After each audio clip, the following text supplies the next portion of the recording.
வேதம் தான் சுவாத்தியாயம். பிரம்மச்சாரிகளுக்கு தீட்டு கிடையாதுன்னு சொன்னதே அதுக்கு தான். உபனிஷத்துல பிரவச்சனம்னா வேதம் சொல்லி வைக்கிறதுன்னு தான் சொல்றோம். அதனாலதான் கல்யாணம் பண்ணிட்டா ஜனன மரண ஆசௌஜங்கள்லாம் வந்துரும்னு தான் அவர் ஜென்மா முழுக்க வேதம் சொல்லிண்டே இருக்கணுங்கிறதுக்காக தான் கல்யாணமே பண்ணி கல்யாணம். வால்மீகி தான் சொல்றார், பஜனை பண்ற நாரதர் இல்ல, அவர் வேதம் சொல்ற நாரதர். எப்பொழுதும் பகவத் தியானத்திலேயே இருக்கிறவர்களுக்குள்ள சிரேஷ்டதான்.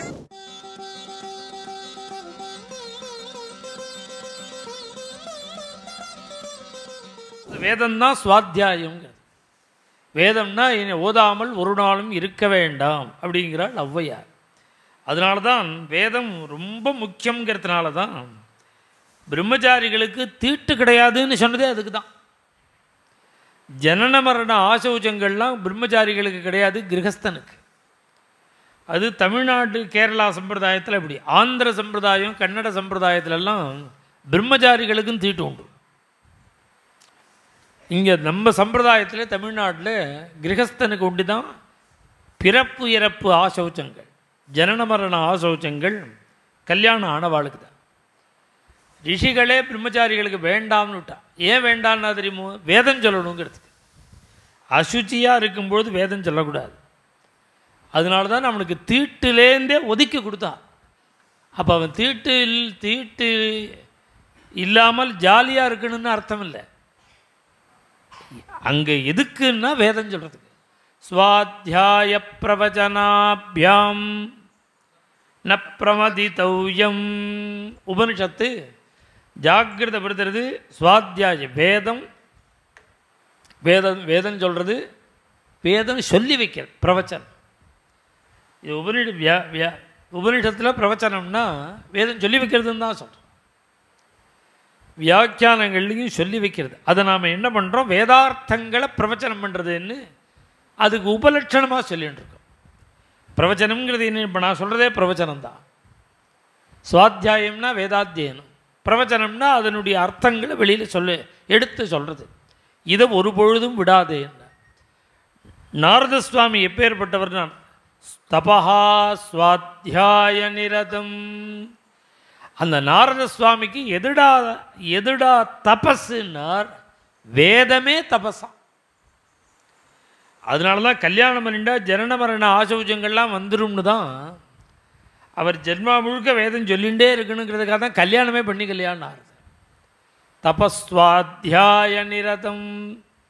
அனவரதமும் வேதம். இப்போ நாம் சினிமாலேருந்து ட்ராமாலேருந்து நாரதர்னு சொன்னாலே பஜனை பண்ணுற நாராயணர் தான் எல்லாரும், நாரதர் தான் எல்லாரும் பார்க்குறோம்.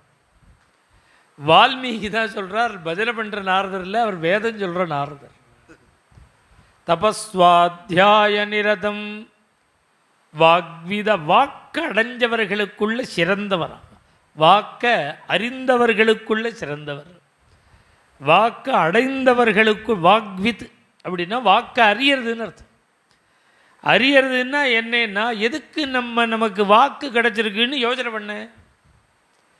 நாய்க்கு பேச முடியுமா? கழுதைக்கு பேச முடியுமா?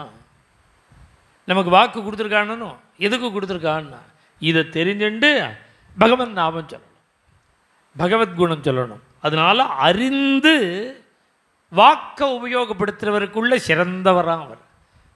அனவரதமும் பகவத் விஷயம் பகவத் பக்தி. வாக்விதாம்பரம் முனி புங்கவம். முனினாலே மனநசீலாள் அர்த்தம். ததேக தியானமாக இருக்கா பாருங்க, அவளுக்கு தான் முனிவர்கள்னு பேர். முனின்னா மனநசீல.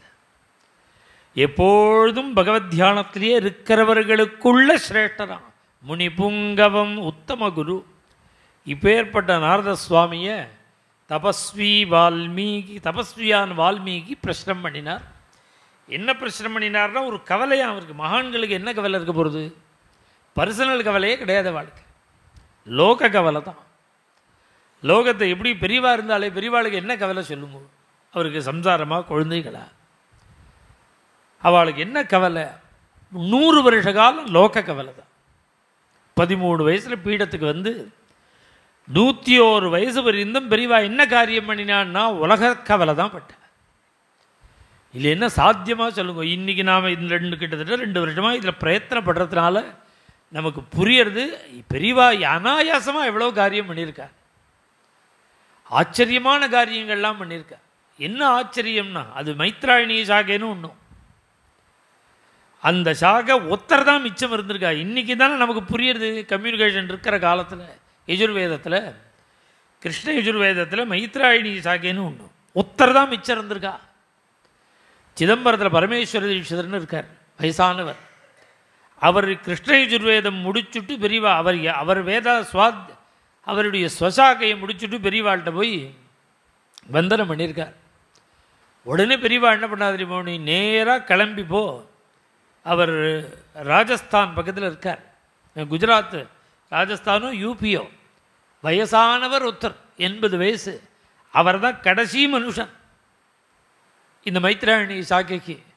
நீ போய் அவர்கிட்ட அத்தியனம் பண்ணினார். இவர் தன் வேதத்தை முடிச்சுட்டு நேராக அங்கே போய் அங்கே அத்தியனம் பண்ணிட்டு வந்து அவர் ஒரு 10 பேருக்கு சொல்லி வச்சார். இன்றைக்கி ஒரு 500 பேர் இருக்கா மைத்ராயணி சாக்கி. இது ஒத்தர் தான் மிச்சம்னு யாருக்கு தெரியும்? சர்வஜாலான பெரியவாளுக்கு தான் தெரியும். மேலும் இது போன்ற சிறப்பான நிகழ்ச்சிகளை காண இப்போவே லைக் பண்ணுங்க, ஷேர் பண்ணுங்க, மறக்காம சப்ஸ்கிரைப் பண்ணுங்க.